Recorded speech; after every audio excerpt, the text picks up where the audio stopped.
Sou o professor Felipe Rocha, da disciplina de Sociologia, e este é o primeiro vídeo de uma série de vídeos trabalhando com resumos de capítulos de livro.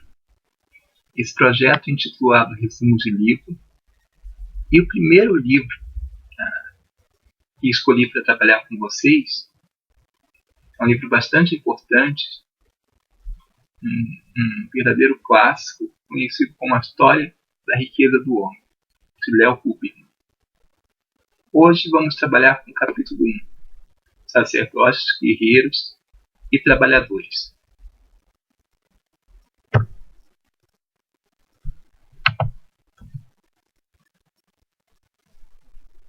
Objetivo do projeto. Como professor de Sociologia, na prática em sala de aula, comecei a perceber que a maioria dos alunos não conseguem de maneira satisfatória fazer conexões históricas. Isto é, não conseguem compreender bem os fenômenos históricos do passado e assim comprometem sua capacidade de entender a realidade. Como resultado disso, não só seu desempenho nas disciplinas de ciências humanas, tais como história, sociologia, filosofia ou geografia, fica prejudicado, como tal capacidade se faz necessária para interagir de forma crítica em sua relação com o mundo contemporâneo. O projeto de resumo de leituras pretende trabalhar com livros que, segundo o meu entender, possam ser úteis para que o aluno tenha a capacidade de fazer conexões entre o passado e o presente de forma crítica, tanto na área de sociologia como em áreas afins, que possam contribuir com o ensino em sala de aula, provas do Enem, vestibulares e concursos, mas principalmente na vida do aluno. Afinal, só podemos viver bem se compreendermos melhor nossa inserção no mundo, o que é impossível sem conhecer nossa história como humanidade. A ideia é postar vídeos sempre que possível, com resumo de leitura, com o objetivo não de substituir a leitura em si, mas, pelo contrário, de forma simples, ser um convite ou um incentivo à leitura dessas obras.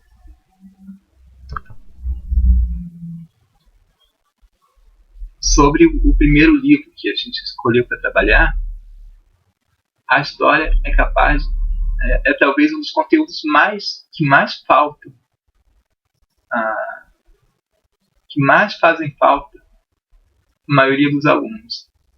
Não que estes não tenham o conhecimento dos conteúdos da história, mas que na maioria das vezes não conseguem contextualizar esse conhecimento.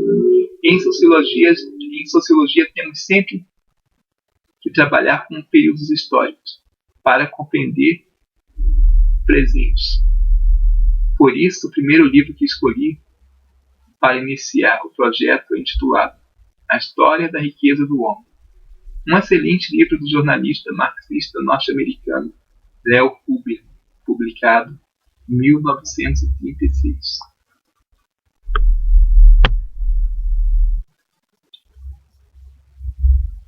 Capítulo 1. Sobre o capítulo 1. Sacerdotes, Guerreiros e Trabalhadores. O autor teve uma sacada, ele conseguiu de uma maneira muito legal iniciar o livro. Ele diz que ele conseguia perceber que os diretores dos filmes antigos costumavam fazer uma coisa muito estranha, curiosa. Era o hábito de mostrar as pessoas andando de carro e depois descerem e se afastarem sem pagar o motorista. Isso a gente ainda vê aqui no Brasil, especialmente nas novelas. E ele vai fazer uma conexão muito legal desse fato com a forma que a gente conhece a Idade Média. Então, quem paga a conta?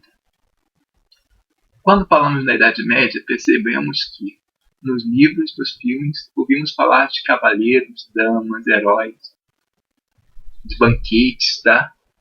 Quase nunca de quem trabalha. No período que vai do século X ao XII, a sociedade se consistia de três classes: sacerdotes, guerreiros e trabalhadores, sendo que o homem que trabalhava produzia para ambas as classes eclesiásticas e militar, ou em outras palavras, quem trabalhava tanto sustentava os padres como os guerreiros.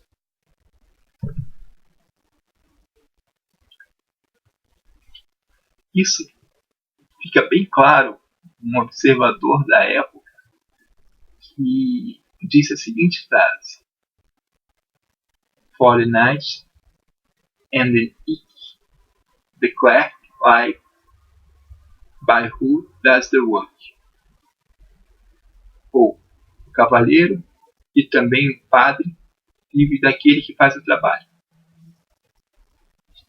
É o trabalho do trabalhador que sustenta todas as classes, tanto guerreiros como eclesiásticos. Agora, que tipo de trabalho? Essa é a pergunta. Que tipo de trabalho? Qual era o trabalho? Qual era a espécie de trabalho? Nas fábricas ou usinas? Não, porque elas ainda não existiam. Era o trabalho na terra, cultivando o grão ou guardando o rebanho para utilizar a lã no vestuário. O trabalho agrícola, no entanto, da forma que se organiza, era muito diferente de hoje em dia. Então a gente agora vai tentar mostrar como funcionava esse trabalho agrícola na época. E para isso precisamos conhecer o feudo. O que era o feudo? Para compreender como o trabalho agrícola se organizava no período feudal, especialmente no século X ao XII, precisamos conhecer os feudos. A maioria das terras agrícolas da Europa ocidental e central era dividida em feudos. Como era o feudo? O feudo se construía numa aldeia e várias centenas de acres aráveis de terra que a circulavam, e nas quais o povo da aldeia trabalhava. Na orla da aldeia havia geralmente uma extensão de prados, terrenos, ermos, bosques e pastos. Nas diversas localidades, os feudos variam de tamanho, organização e relação entre os que habitavam ou habitavam, mas suas características principais em todo lugar sempre se assemelhavam. O senhor feudal. Agora é hora de conhecer o senhor feudal. Cada propriedade tinha um senhor. Dizia-se comumente no período feudal que não havia senhor sem terra, nem terra sem senhor. O senhor feudal vivia num castelo ou numa casa fortificada. E é claro que isso nem sempre acontecia. Às vezes ele apenas a visitava, uma vez que o senhor feudal podia ter diversos feudos, até mesmo centenas de feudos. E ele sempre tinha funcionários que o ajudavam na administração desses feudos. Sobre a organização feudal. No feudo, os pastos, bosques e ermos eram usados em comum, mas a terra arável era dividida em duas partes. Uma, de modo geral, a terça parte do todo pertencia ao senhor e era chamada seus domínios. A outra ficava em poder dos arrendatários, que então trabalhavam a terra. A terra que pertencia ao senhor feudal era dividida apenas para ele. Quem trabalhava nessas terras eram os arrendatários. enquanto a outra parte era dividida em, entre muitos arrendatários ou servos. Não trabalhavam apenas em suas terras, mas tinham de trabalhar nas terras do Senhor, sem qualquer remuneração para isso. A situação do camponês e os privilégios do senhor feudal. O camponês vivia numa choça miserável e trabalhava longa e arduamente a terra. Conseguia arrancar somente o suficiente para viver uma vida miserável.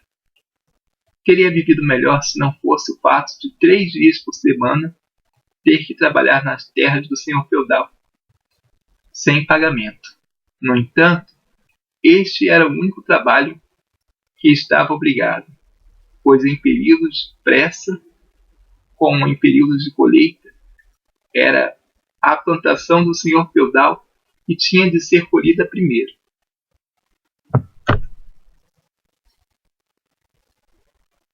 Eram quase ilimitadas as imposições do senhor feudal ao camponês. Observe o que diz no Observador do século XII. Se tiver um ganso ou galinha gorda, um bolo de farinha de trigo em seu armário, tudo isso será do Senhor. Então, seria o camponês um escravo?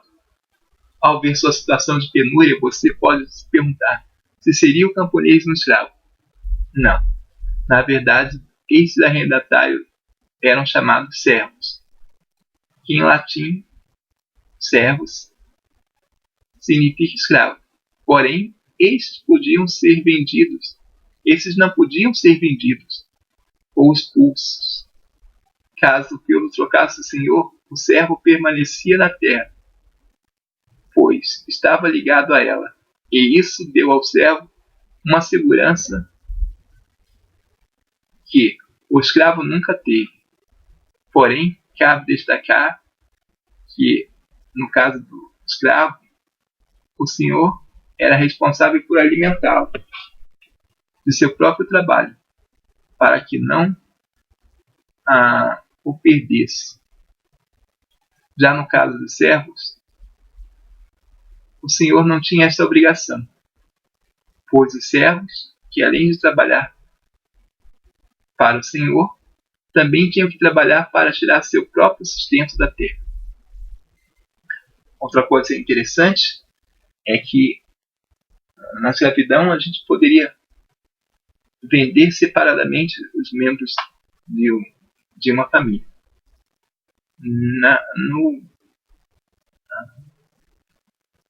Na servidão, tá? na servidão feudal, isso não poderia acontecer. A família permanecia unida, era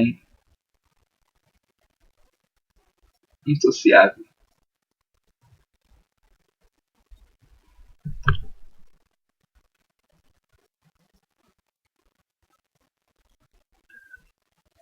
Tipos diferentes de servo. Um ponto que o autor destaca no livro é que havia vários graus de servidão, o que é difícil delinear a diferença entre elas. Uns tinham pouca liberdade e eram muito pobres, outros tinham mais liberdade. Por exemplo, os servos de domínio, que não só trabalhavam 3 dias por semana nas terras do Senhor, mas estavam permanentemente ao seu serviço. E havia os servos fronteiriços, que viviam no limite dos feudos e que não tinham terra para cultivo. E viviam de pequenos favores ao Senhor em troca de comida. E, por outro lado, os vilões, que detinham maiores privilégios pessoais e econômicos.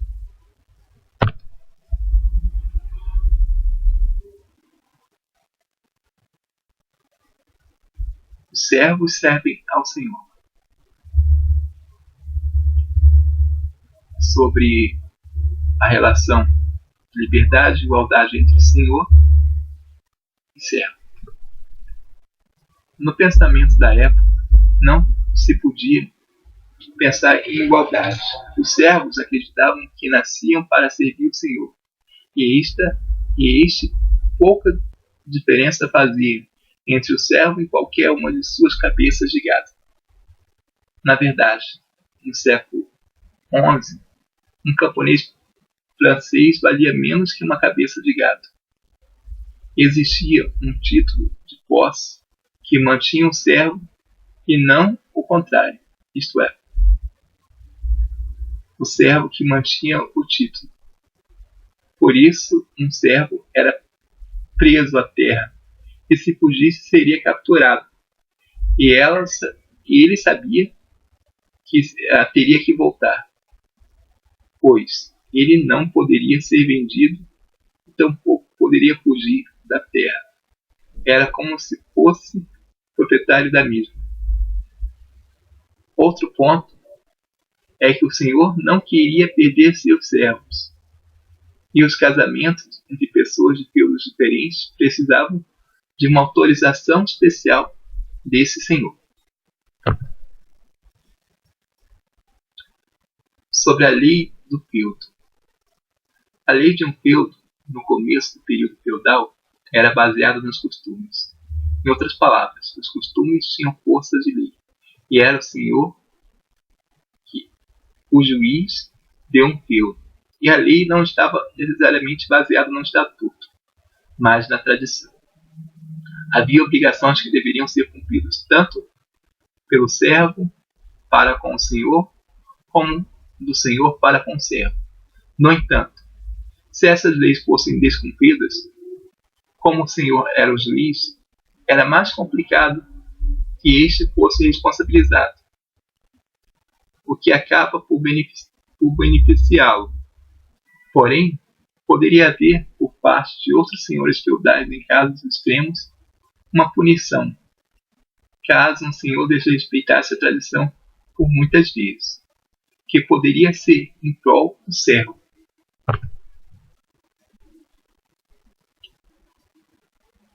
A herança e os servos. Como se davam os casos de herança quando um servo morria? O lote de terra de um pai passava para um filho. No entanto, era necessário que este pagasse um valor para poder continuar o arrendando. No caso das viúvas ou viúvos que se casavam novamente, teriam que pagar um valor ao senhor. Mas no caso dessa pessoa decidir permanecer sem casar-se, permanecer viúvo, também teria que pagar um valor para continuar em seu arrendamento. Sobre a hierarquia nos feudos. A gente pode pensar quando existiam conflitos e atritos entre diferentes senhores feudais. Quem ficava responsável por resolver, por julgar esses atritos? Para responder essa pergunta, precisamos entender a hierarquia de um feudo. Quando a gente pensa no servo, esse servo arrenda a terra do senhor. Por sua vez, o senhor a arrenda de um. Ele não tem a posse da terra em si, mas ele mesmo a arrenda de um conde. E o conde, por sua vez, arrenda de um duque, que por sua vez a arrenda do rei. E no caso de disputas entre senhores, essas disputas eram resolvidas pela esfera superior, pelo conde, pelo duque, ou até mesmo pelo rei.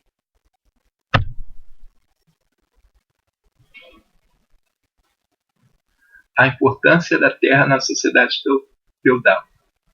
Hoje em dia, sabemos que um homem é rico pelo volume de bens, carros, dinheiro e propriedades que eles possuem. No entanto, no período feudal, não era assim, pois dentro do feudo se produzia tudo que se necessitava. Sendo assim, a terra era o mais precioso que uma pessoa poderia ter, e é dela que adivinha o poder dos senhores feudais. Como um homem adquiria um feudo? Os senhores feudais eram guerreiros, que por serviços prestados em batalhas recebiam de seu sucerano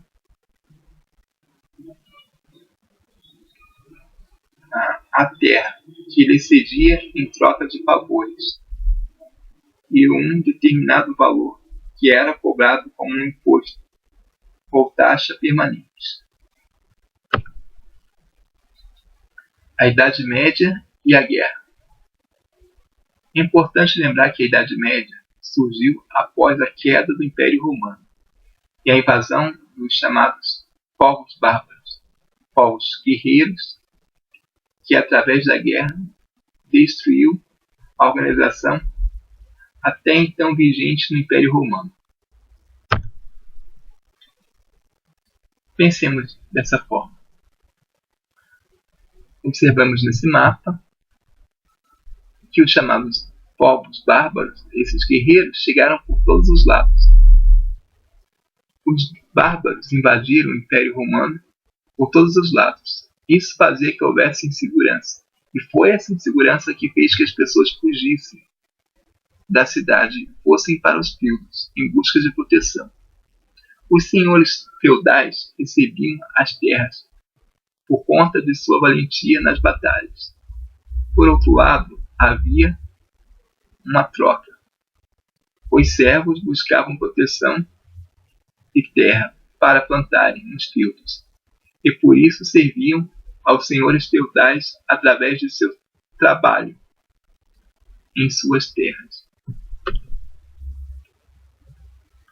O poder da igreja na era medieval.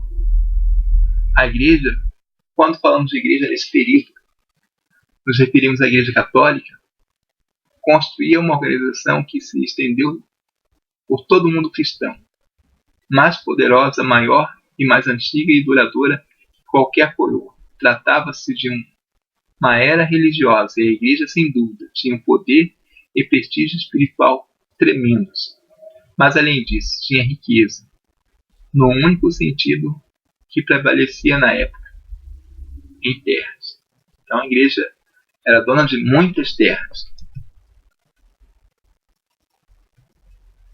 Muitos homens poderosos, proprietários de terra nessa época, preocupados com a vida espiritual, deixavam suas terras ao morrer para a igreja, a fim de irem viver ao lado direito de Deus. Outros acreditavam que a igreja realizava grandes obras de caridade e por isso deixavam suas terras ao morrer para a igreja. Dessa maneira, a igreja aumentou tanto as suas terras até o ponto de se tornar a maior proprietária de terras da Europa Ocidental. O poder da igreja. O autor destaca que no princípio da Idade Média, a igreja tinha uma importância ao construir escolas, hospitais e orfanatos. Em geral, os eclesiásticos administravam melhor seus feudos que os leigos. Porém, a igreja começou a ter tantas terras que isso se transformou em sinônimo de poder. Por medo de perder essas terras, proibiu o casamento de padres, pois as terras assim não poderiam ser mais passar aos seus descendentes, permanecendo em posse da igreja. Os agricultores e camponeses eram obrigados a pagar o dízimo de tudo que possuíam, e os que não fizessem eram condenados ao inferno. À medida que a igreja crescia enormemente em riqueza, sua economia apresentava tendência a superar sua importância espiritual.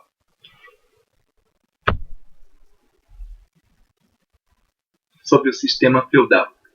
O sistema feudal, em última análise, repousa sobre uma organização que, em troca de proteção, frequentemente ilusória, deixa as classes trabalhadoras à mercê de classes parasitárias, e concedia a terra a quem não a cultivavam, mas aos capazes de dela se apoderarem.